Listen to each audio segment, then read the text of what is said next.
बैसाख के महीने में एक पकवान बनता है शंकर जी का।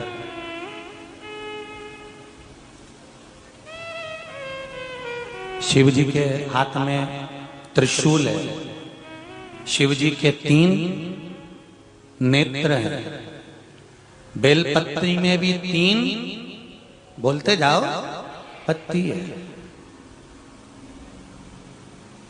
बैसाख के महीने में जो शंकर भगवान को प्रसाद का भोग लगता है उसमें भी 3 ही चीज मिलती है।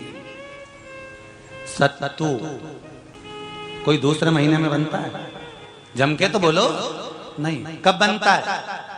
यही बैसाख के महीने में।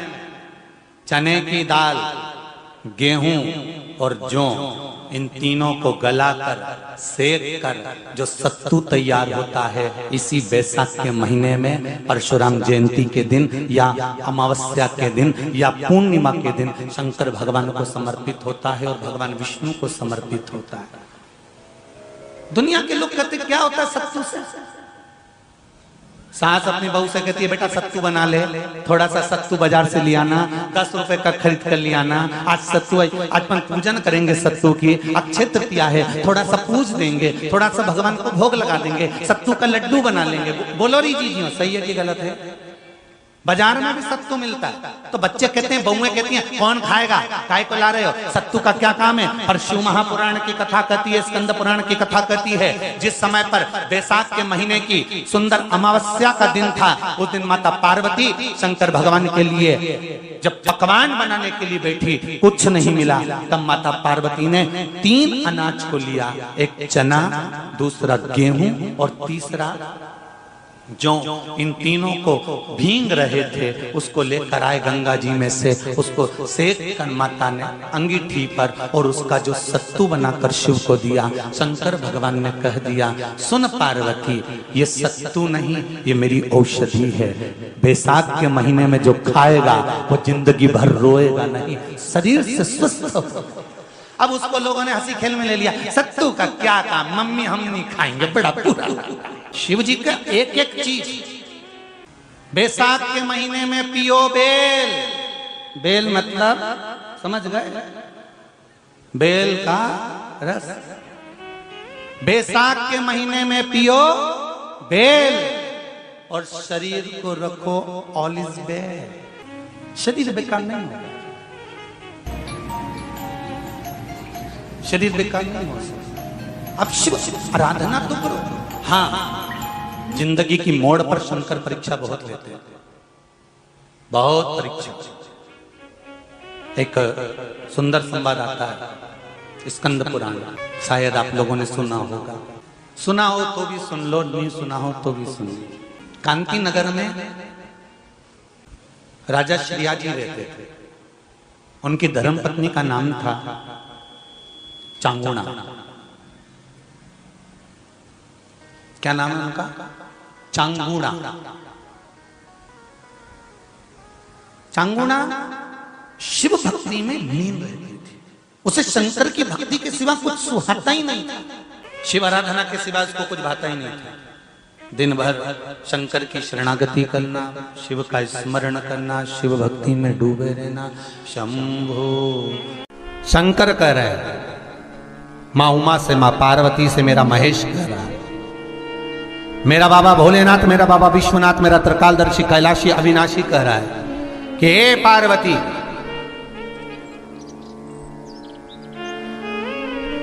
एक बीला, एक बेल जो मुझे समर्पित करता है, और समर्पित करने के बाद उस बेल की महत्वता देखिए, जो बैसाख महीने में बाबा शंकर को जो चढ़ाया जाता है और 1000 अश्वमेध यज्ञ का पुण्य फल हम प्राप्त कर लेते, मात्र एक फल चढ़ाकर, मात्र एक फल चढ़ाकर। हे पार्वती,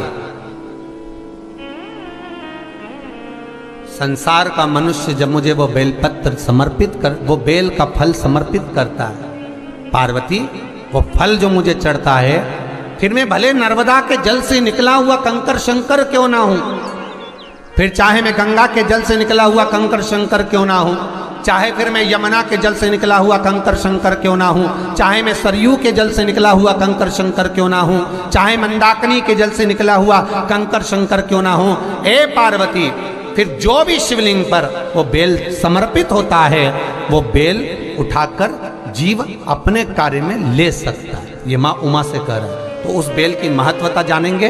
अब अपन उस बेल को जानने के लिए वापिस स्कंद पुराण में चले तो स्कंद पुराण में लिखा हुआ है कि जो बेल बैसाख के महीने में शंकर को चढ़ाया जाता है वो बेल का फल उठाकर रख लिया जाता है। बैसाख के महीने में उस चढ़े हुए, बाकी के आपको बेल का फल खाना हो तो बात दूसरी, पर चढ़ा हुआ जो बेल का फल है वो पूरा बैसाख नहीं खाना। बैसाख के बाद में अगला जो महीना आए उस महीने के अंदर उस फल के अंदर का गुर्दा निकालकर उसको सुखा लीजिए और सुखाकर जिस व्यक्ति को पथरी की बीमारी हो और जिस व्यक्ति को पेट में बहुत भोजन पचता ही नहीं है, पूरा शरीर पाचन क्रिया बेकार हो गई, उस व्यक्ति को केवल 7 दिन तक शंकर पर चढ़ा हुआ वो बेलपत्र प्रदान कर दीजिए। पथरी भी बाहर और पाचन क्रिया भी ठीक, जिंदगी भर तकलीफ नहीं। उस बैसाख में उस फल की इतनी महत्वता बाबा भोलेनाथ स्कंद पुराण, लिंग पुराण, नर्मदा पुराण, पद्म पुराण के अंतर्गत, शिव महापुराण के अंतर्गत वर्णन कर उसकी महत्वता है। वो बेल का फल साधारण नहीं हो सकता। अब मंदार का जो पुष्प होता है, आंकड़े का जो फूल होता है, एक सफेद कलर का भी होता है और एक गुलाबी कलर का भी होता है। देखा है आप लोगों ने? बोलो, जम के बोलो, देखा है ना? गुलाबी कलर का जो पुष्प होता है वो आप मंदार का, आंकड़े का जो गुलाबी कलर का पुष्प होता है आप टीवी पे देख रहे होंगे। एक सफेद देख रहे होंगे, एक मंदार का गुलाबी फूल, नीला कलर का फूल देख रहे होंगे। जो नीला कलर का जो पुष्प होता है, गुलाबी कलर का जो आंकड़े का फूल होता है, प्रयास करना जब किसी विषम परिस्थिति में फंस गए, विषम परिस्थिति, जब आपको लग रहा है कि मुझे बहुत भय लग रहा है, कुछ बुरा होने वाला, आपको लग रहा है आज मेरी उल्टी आंख बहुत फड़क रही है, कुछ गड़बड़ होने वाला, आपको लग रहा है मेरी सीधी आंख फड़क रही, कुछ गड़बड़ होने वाला, तब केवल वो नीला जो गुलाबी पुष्प है मंदार का, उसको कहीं से लाकर शिवालय में अशोक सुंदरी वाली जगह पर स्पर्श कर कर शिवलिंग पर आप चढ़ा दीजिए। आपकी विषम परिस्थिति कैसी भी होगी वो रास्ता बनाकर बाहर निकल जाएगी। आपको फंसना नहीं, परेशान नहीं।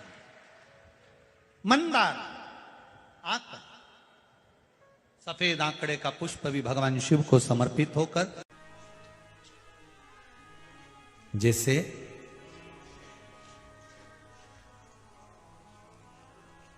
बेले के फल का गुर्दा, बेल का जो फल होता है, बेलपत्री का फल, उसका जैसे गुर्दा, उसके अंदर का जो भाग होता है बेल का, वो गुर्दा,